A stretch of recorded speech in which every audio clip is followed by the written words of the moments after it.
By the time Annika reached the shore, the island had already decided something about her. Not cruelly, just firmly. The sea let her go the way people do when they're done trying to convince you. No drama, no apology. She lay on the sand longer than she needed to, listening to her breath, telling herself this pause was necessary. Shock deserves rest, she thought. Everyone says that. That was the first lie she told herself here. She built her first shelter carefully. Too carefully. Straight lines, balanced weight. It looked like something meant to be photographed, not lived in. When the wind knocked it down that night, she didn't panic. She felt offended, as if the island had misunderstood her effort.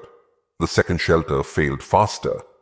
By the third, she stopped naming it a shelter and started calling it temporary, which made the collapse easier to swallow. What bothered her wasn't the loss. It was how familiar the pattern felt. She found the guide by accident, wedged between rocks, wrapped to survive. It didn't feel like a gift. It felt like evidence that someone had already been here, that struggle wasn't unique, that a situation didn't require special handling. She read it slowly, annoyed by its tone. It didn't motivate. It didn't comfort. It assumed action. It assumed she would adjust without being celebrated for it. That assumption hurt more than the hunger.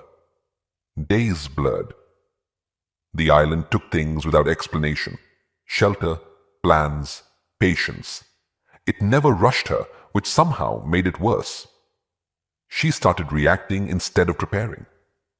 Not because she felt brave, but because waiting stopped making sense. At night, she thought about how much of her life before looked like those early shelters. Well constructed, well approved, built for conditions that never stayed stable. How often she delayed difficult decisions because she wanted them to feel right first.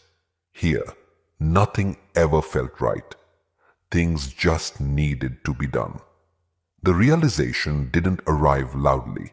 It settled in like humidity. She hadn't lacked strength before. She had avoided discomfort with impressive discipline. She had confused caution with wisdom, timing with readiness, comfort with safety. When rescue finally came, it didn't feel like relief. It felt like interruption. Years later, what stays with her isn't the wreck or the storms. It's the quiet shame of knowing she didn't need the island to change her, only to remove the places she used to hide.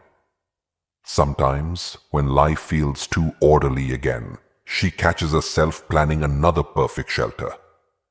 And she pauses, not sure whether she's learned anything at all.